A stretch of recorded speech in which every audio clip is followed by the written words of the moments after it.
मैं हूं आपके साथ राधा अग्रवाल और आप देख रहे हैं न्यूज इंडिया। बात करेंगे उत्तराखंड की। उधम सिंह नगर में लोक पर्व हरेला के शुभ अवसर पर सीएम पुष्कर सिंह धामी ने अपने आवास पर पौधारोपण कर प्रदेशवासियों को हरेला पर्व की शुभकामनाएं दी और सभी नागरिकों से पर्यावरण संरक्षण के लिए ज्यादा से ज्यादा पेड़ लगाने और उनकी देखभाल करने की अपील की है। बताया कि थीमेटिक वृक्षारोपण अभियान प्रदेश में गुणवत्ता युक्त वानिकी और इको टूरिज्म को बढ़ावा देने की दिशा में एक महत्वपूर्ण पहल है और सरकार का लक्ष्य है पर्यावरण संरक्षण के साथ साथ लोगों में प्रकृति के प्रति जागरूकता बढ़ाना।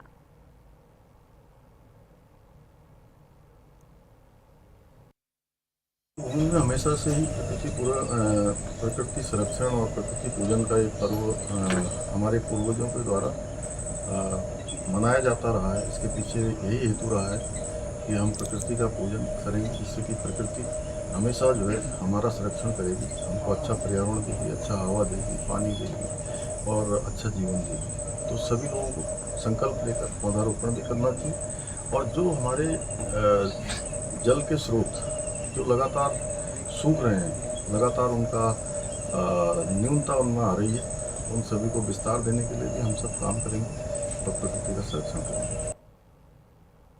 पौड़ी में हरेला पर्व पारंपरिक उत्साह और पर्यावरण संरक्षण के संकल्प के साथ मनाया गया। बता दें कि वन पंचायत में अधिकारियों, कर्मचारियों और जनप्रतिनिधियों ने लोक संस्कृति की झलक पेश करते हुए पारंपरिक झूमेलों और साथ ही लोक गीतों के बीच पौधारोपण किया।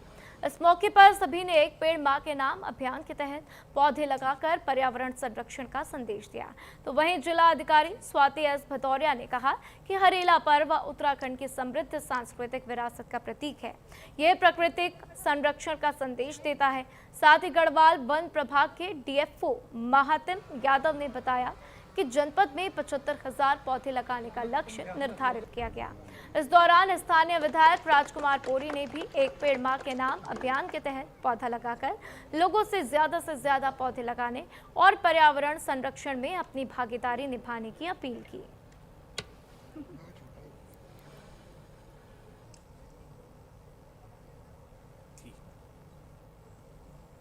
उधम सिंह नगर के जसपुर में हरेला पर्व पूरे उत्साह और पर्यावरण संरक्षण के संकल्प के साथ मनाया गया।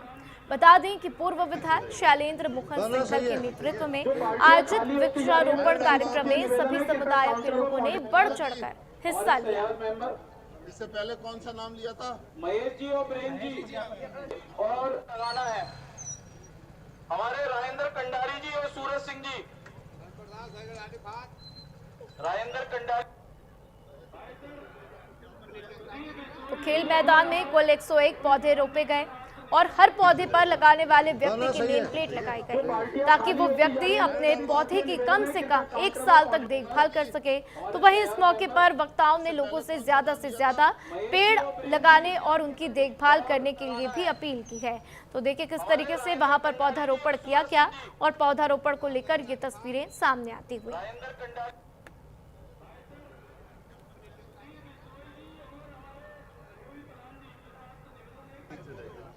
ना सही है। जो बाल्टियां खाली होती जा रही है, मेरे सभी साथियों निवेदन है कृपया काउंटर पर पहुंचना। हमारे सयार मेंबर। इससे पहले कौन सा नाम लिया था? संस्कृति का प्रकृति को संरक्षण देने का त्योहार है, क्योंकि भारतीय संस्कृति हमेशा प्रकृति के प्रति एक संवेदनशील रही है और आज उसी उपलक्ष्य में जसपुर में सम्मानित साथियों द्वारा 101 वृक्षारोपित यहाँ पर किए जा रहे हैं और हमने कोशिश की है कि इसमें टी गार्ड्स लगाए जाएं, सब में खाद दी जाए, ताकि सिर्फ लगाना ही मकसद ना हो, उसको पालना भी हमारा मकसद है। हमारी कोशिश है ये 101 पेड़ जो लग रहे हैं, ये 1 साल बाद भी 101 पेड़ पूरे चलते नज़र आए। लोगों को यही संदेश है कि भाई प्रकृति के प्रति हमें जागरूक रहना है, वृक्षारोपण करना है। हमारे सरकार द्वारा भी लगातार ये प्रयास किए जा रहे हैं कि एक पेड़ माँ के नाम। तो देखिए, हरिद्वार के नगर वन में हरेला पर्व के मौके पर वृहद वृक्षारोपण कार्यक्रम आयोजित किया गया, जिसमें कैबिनेट मंत्री सतपाल महाराज शामिल हुए और कहा कि हरेला केवल एक पर्व नहीं बल्कि प्रकृति के प्रति हमारी आस्था और संरक्षण के संकल्प का प्रतीक है। साथ ही प्रदेशवासियों को हरेला की शुभकामनाएं देते हुए कहा कि हर परिवार कम से कम एक पौधा अवश्य लगाए और उसकी देखभाल का संकल्प ले।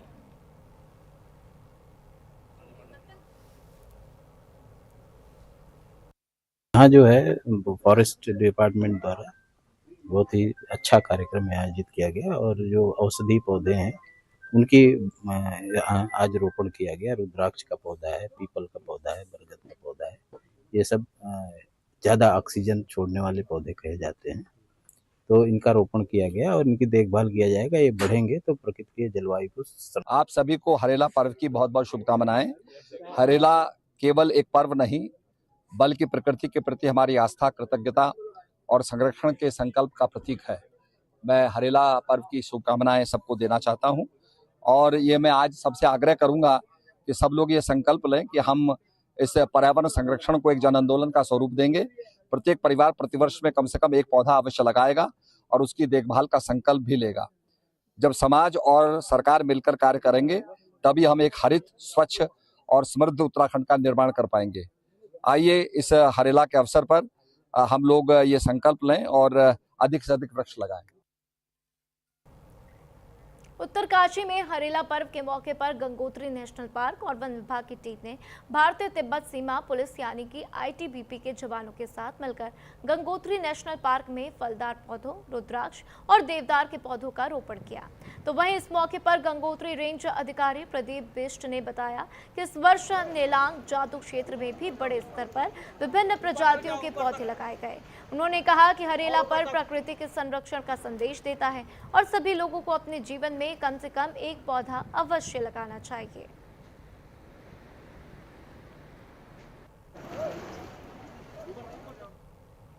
और वहीं बेरीनाग में लोक पर्व हरेला के मौके पर पौधा कार्यक्रम का आयोजन किया गया। बता दें कि बीवीजी रामजी योजना के तहत बृहद स्तर पर छायादार और फलदार पौधों का रोपण करके पर्यावरण संरक्षण का संदेश दिया गया। और भंडारी गांव के ग्राम प्रधान पंकज भंडारी ने कहा कि लगातार हो रहे पर्यावरण प्रदूषण को बचाने के लिए पौधारोपण करना बेहद आवश्यक है।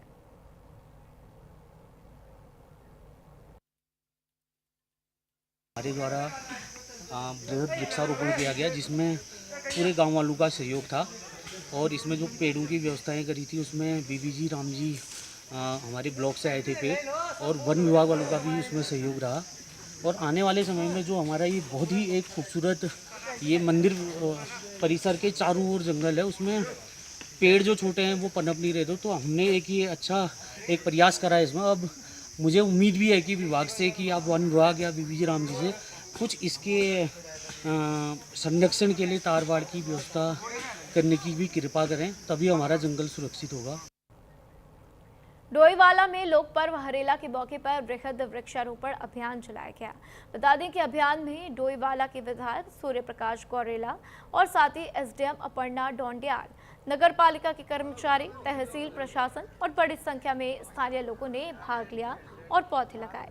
इस दौरान पर्यावरण संरक्षण का संदेश देते हुए अधिकारियों ने प्रदेश को हरित बनाने के संकल्प को दोहराया। तो वहीं कार्यक्रम में विधायक सूर्य प्रकाश गौरेला ने कहा कि वृक्षारोपण अभियान को तहसील, ब्लॉक और वार्ड स्तर पर चलाया जा रहा है, जो हरित उत्तराखंड की दिशा में एक महत्वपूर्ण पहल है।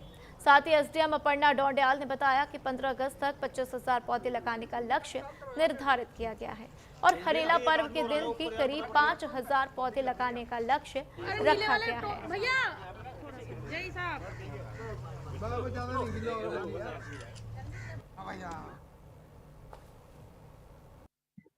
देखिए, यहाँ पे हमारे पास लक्ष्य है कम से कम 15 अगस्त तक हम लोग लगभग 25,000 पेड़ लगाएंगे। इसमें विभिन्न प्रकार के पेड़ रहेंगे, जैसे जामुन होगा, आंवला होगा, शीशम होगा और बाकी फलदार और छायादार सभी प्रकार के वृक्ष हम यहाँ पे लगाएंगे, जिसमें हम स्थानीय लोग, जिला प्रशासन और नगर पालिका सभी मिलकर लगा रहे हैं। आज के दिन स्पेसिफिकली हरेला के दिन हम लोग लगभग 5000 पेड़ यहाँ पे लगाएंगे। देखिए फलदार और छायादार सभी प्रकार के पेड़ हैं, जैसे शीशम हो गया, आंवला हो गया, जामुन हो गया, नींबू हो गया और बेलपत्र हो गया, सभी प्रकार के हम पेड़ यहाँ हमारे यहाँ पर डोईवाला नगर पालिका के द्वारा ये तेलीवाला ये पूरे हमारे जहाँ पे नदी है उसके क्षेत्र में आज 5000 वृक्ष लगाने का एक अभियान का शुरुआत किया गया है और मैं तो सबको बधाई देता हूँ। और यहाँ पर सभी जनप्रतिनिधि, चेयरमैन साहब, संगठन के अध्यक्ष जी और सभी यहाँ पर हमारे वार्ड के मेंबर और सभी सामाजिक कार्यों से, जन सरोकारों से जुड़े हुए पर्यावरण प्रेमी सब लोग आज इस अभियान में अपना हिस्सा ले रहे हैं और मैं इस अवसर पर सबको बहुत बधाई, शुभकामनाएं देता हूँ। इससे पूर्व भोपाल पानी में भी वन विभाग द्वारा वृक्षारोपण का आज यहाँ पर कार्यक्रम किया गया।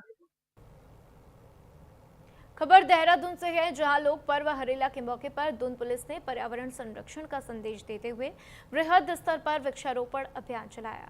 बता दें कि पुलिस लाइन देहरादून में एसएसपी देहरादून ने वरिष्ठ अधिकारियों, पुलिसकर्मियों के साथ करीब 100 फलदार और छायादार पौधे रोपे। लोगों से प्रकृति संरक्षण का संकल्प लेने की अपील की।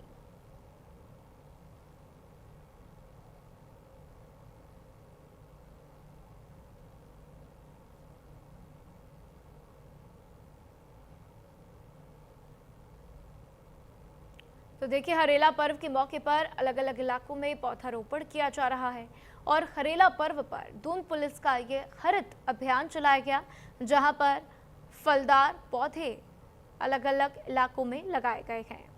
तो दून पुलिस ने वृक्षारोपण कर ये खास तस्वीरें साझा की हैं और ये तस्वीरें सोशल मीडिया पर वायरल होती हुई।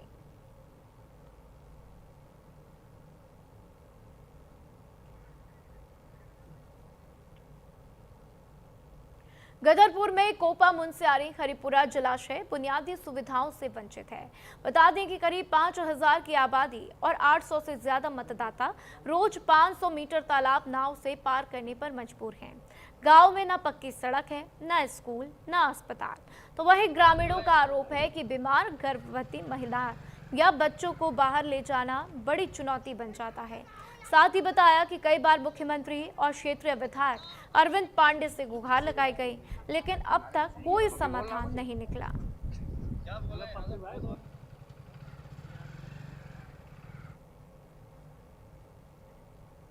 लेकिन मैं अपने सिंचाई विभाग के जो एक्सीएन है, इनकी टीम है और जो हमारे सिंचाई विभाग से जुड़े हुए अधिकारी ऊपर बैठे हैं, मैं अपनी तरफ से यहाँ क्षेत्रीय विधायक होने के नाते मैं अपनी जनता की तरफ से इन अधिकारियों को साधुवाद देता हूँ कि महीनों का काम, सालों का काम, जो सर्वे करने का काम होता है, इन्होंने कुछ दिनों में किया है।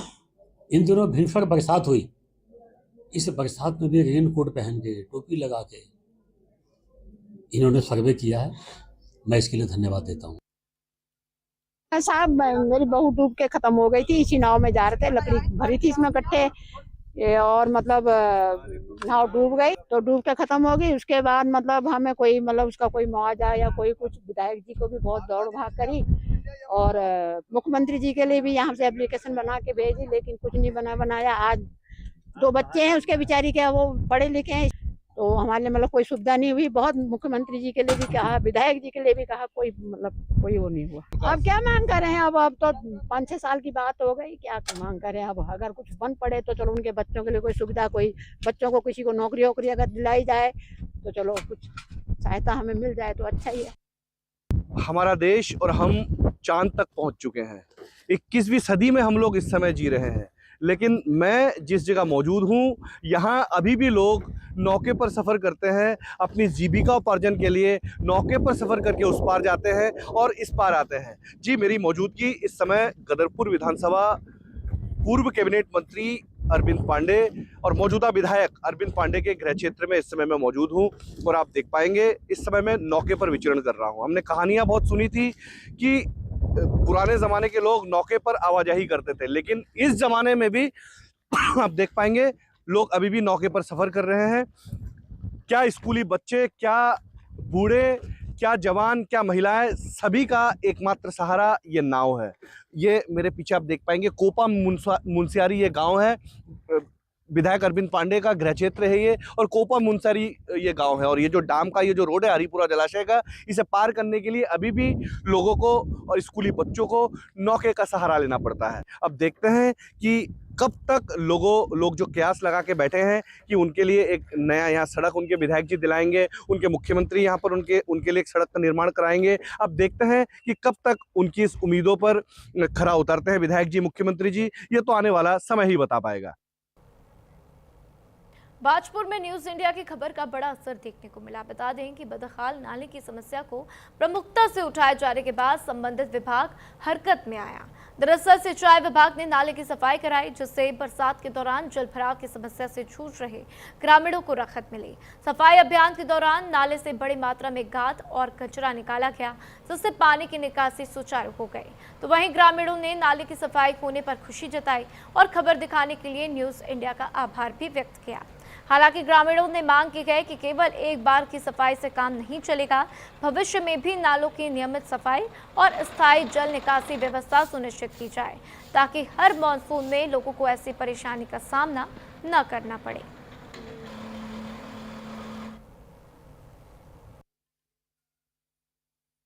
इस समय आप देख रहे हैं, मैं यहाँ पर चकरपुर गांव बाजपुर में यहाँ पर खड़ा हुआ हूँ। अभी पीछे 4 दिन पहले हमारे न्यूज चैनल पर जो खबर चलाई गई थी एक नाले को लेकर, उसका खबर का असर आज यहाँ पर देखने को मिल रहा है। यहाँ पर नाले की सफाई चल रही है और यहाँ पर जो ग्रामीण है वो काफ़ी खुश हैं कि चैनल द्वारा ये आवाज़ उठाई गई और उसका पूरी तरीके से या प्रशासन ने इस पर कार्रवाई शुरू कर दी। आइए यहाँ पर कुछ लोग खड़े हुए हैं, उनसे हम बात करेंगे। जी, जिस तरह से यहाँ पर ये काम हो रहा है, नाले की सफाई हो रही है, क्या देखते हैं इसको? नहीं, बहुत अच्छी बात है। मैं सभी लोगों का धन्यवाद करना चाहता हूँ। बाकी मैं एक बात और कहना चाहता हूँ, ये सफाई से समाधान नहीं होगा भाई साहब इसका। जब तक हमें दूसरी जगह कोई सरकारी जगह नहीं मिलेगी कूड़ा डालने के लिए, या हमें कोई गाड़ी की व्यवस्था नहीं करा के दी जाएगी, जब तक ये समस्या अब देखना अभी साफ हो गया, 15 दिन के बाद में पब्लिक फिर इसमें कूड़ा डाल देगी, फिर बंद हो जाएगा ये, तो समस्या तो वही की वही रही। इसलिए नहीं, जिस तरह से पहले नाला पूरी तरीके से बंद था, फिर हमने चैनल पे इस खबर को बिल्कुल प्राथमिकता से दिखाया, उसके बाद जो कार्रवाई, इसको लेकर आप कितने? नहीं, इसके लिए तो पूरा मोहल्ला, पूरा गांव हमारा बहुत खुश है और सभी का धन्यवाद करना चाहता है भाई साहब ना। बहुत बहुत धन्यवाद आप लोगों का। किस तरह से देखते हैं इस नाले की सफाई को? चलिए, बहुत अच्छा है। नगर पालिका, नगर निगम की तरफ से बहुत अच्छी एक पहल है और ये होना चाहिए। बाकी सबसे बड़ा मैं जानकारी दे दूं कि ये सफाई जो हो रही है सिंचाई विभाग द्वारा हो रही है, इसमें नगर पालिका या ग्राम पंचायत द्वारा इसमें कोई काम नहीं हो रहा है, ये सिंचाई विभाग द्वारा काम हो रहा है। मैं बाहर से हूँ तो इनके साथ बाद में, बाकी आपका प्रयास बहुत बड़ा है, बहुत धन्यवाद आपका। तो ये और बहुत जरूरत भी है, घरों में पानी जाता है। चलिए, देखते हैं आप इस नाले की सफाई। ये बहुत अच्छा लग रहा है जी, और ये आपकी न्यूज़ का असर है। और इसको ये देखते हुए कि एक न्यूज़ ने प्रशासन को किस तरह कुंभकर्णी नींद से जगाया है, ये बहुत अच्छा प्रयास है। अच्छी बात कही कि इसका जो कूड़े की जो समस्या ग्राम के अंदर है, उसके लिए भी कोई ना कोई निस्तारण की जरूरत है और प्रशासन इस पर जल्द से जल्द कोई ना कोई सुनिश्चित कार्रवाई करे। मैं अपने सहयोग के साथ सैयद आलम, न्यूज इंडिया, बाजपुर। हल्द्वानी में मंडी समिति के अध्यक्ष अनिल कपूर उर्फ डब्बू ने मंडी परिसर का निरीक्षण कर व्यवस्थाओं का जायजा लिया और निरीक्षण के दौरान उन्होंने कई खामियों पर नाराजगी जताते हुए अधिकारियों को आवश्यक दिशा निर्देश दिए और कहा कि जहां जहां अतिक्रमण है उसे तत्काल हटाया जाए और खाली हुई जगह पर नई दुकानों का निर्माण किया जाए, ताकि व्यापारियों को बेहतर सुविधाएं मिले और मंडी की आय में भी बढ़ोतरी हो। साथ ही उन्होंने मंडी परिसर की खराब सड़कों का भी संज्ञान लिया और कहा कि बारिश का दौर खत्म होते ही क्षतिग्रस्त सड़कों की मरम्मत कराई जाएगी। अधिकारियों को इस संबंध में आवश्यक कार्रवाई के निर्देश भी दिए गए हैं।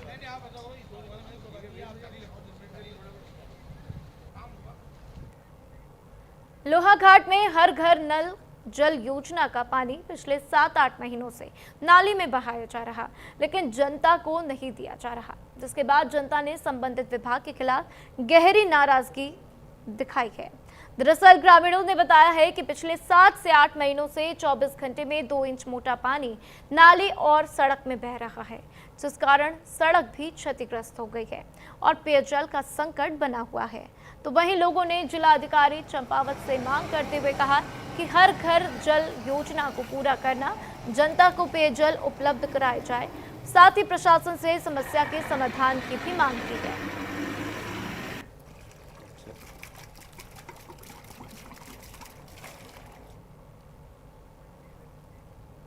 रामनगर में बच्चे जान जोखिम में डालकर स्कूल पहुंच रहे हैं। बता दें कि बच्चे मानसून में उफनती कोसी नदी पार करने को मजबूर हैं।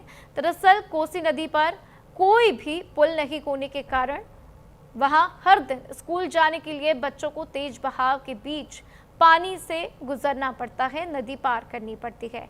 तो वहीं अब बच्चों का नदी पार करने का वीडियो तेजी से वायरल हो रहा है, जिसके बाद पुल निर्माण की मांग तेज हो गई है।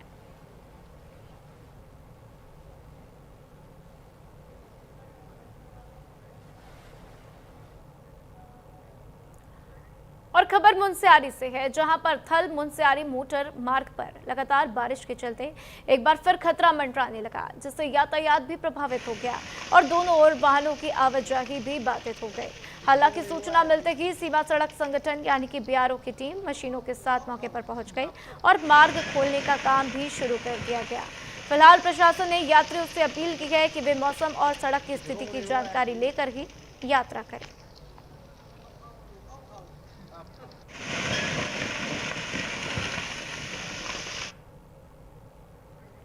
और अब खबर हल्द्वानी से, जहां पर उत्तराखंड हाईकोर्ट को नैनीताल से हल्द्वानी के गौलापार से हटाने की दिशा में बड़ा कदम उठाया गया है। बता दें कि मामले की सुनवाई के दौरान सुप्रीम कोर्ट ने राज्य सरकार को गौलापार में प्रस्तावित हाईकोर्ट परिसर के लिए 26 हेक्टेयर भूमि को 6 हफ्ते के अंदर क्लियर करने के निर्देश दिए और कहा कि हाईकोर्ट के नए परिसर के निर्माण की प्रक्रिया में अनावश्यक देरी नहीं होनी चाहिए और राज्य सरकार तय समय सीमा के अंदर भूमि संबंधी सभी फॉर्मेलिटीज पूरी करे। तो वहीं नए परिसर के निर्माण से न्यायिक व्यवस्था को आधुनिक सुविधाएं मिलने के साथ ही नैनीताल शहर पर यातायात और दूसरे व्यवस्थागत दबाव भी कम होने की संभावना है।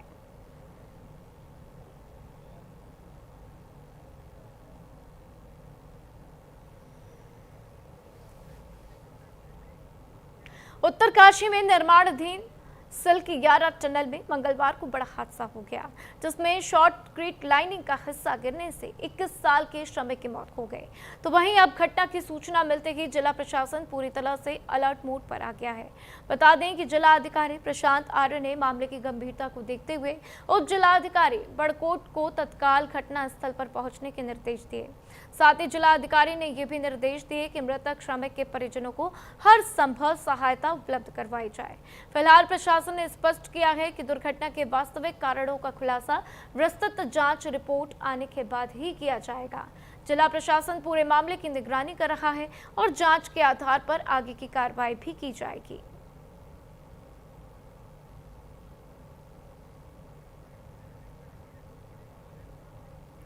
देहरादून में विधानसभा चुनाव नजदीक आते ही सियासी सरगर्मियां तेज हो गई हैं। बता दें कि दावेदारों की लंबी कतार के बीच अब बीजेपी में भी अंदरूनी खींचतान सामने आने लगी है। दरअसल देहरादून की 4 सीटों पर दावेदारी को लेकर घमासान देखने को मिल रहा। मसूरी सीट पर मौजूदा विधायक और मंत्री गणेश जोशी के खिलाफ पार्टी के पूर्व मेयर सुनील उनियाल गामा मैदान में नजर आए हैं। धर्मपुर सीट पर भी विधायक विनोद चमोली को अपने ही दल के कार्यकर्ताओं की चुनौती मिल रही है। तो वहीं कैंट विधानसभा सीट पर 1-2 नहीं बल्कि 3-3 दावेदार सामने आ चुके हैं। वहीं कांग्रेस ने बीजेपी की इस स्थिति पर निशाना साधा और कांग्रेस प्रदेश महामंत्री राजेंद्र शाह ने कहा कि बीजेपी में अंतर्कलह पहले से ही चल रहा है। आने वाले चुनाव में इसका सीधा फायदा कांग्रेस को मिलता हुआ नजर आएगा।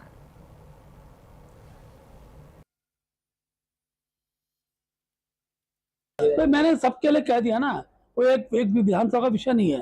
हर विधानसभा के अंदर कार्यकर्ता को दावेदारी करने का अधिकार है, लेकिन पद्धति है पार्टी के अंदर किस तरीके से दावेदारी की जाए।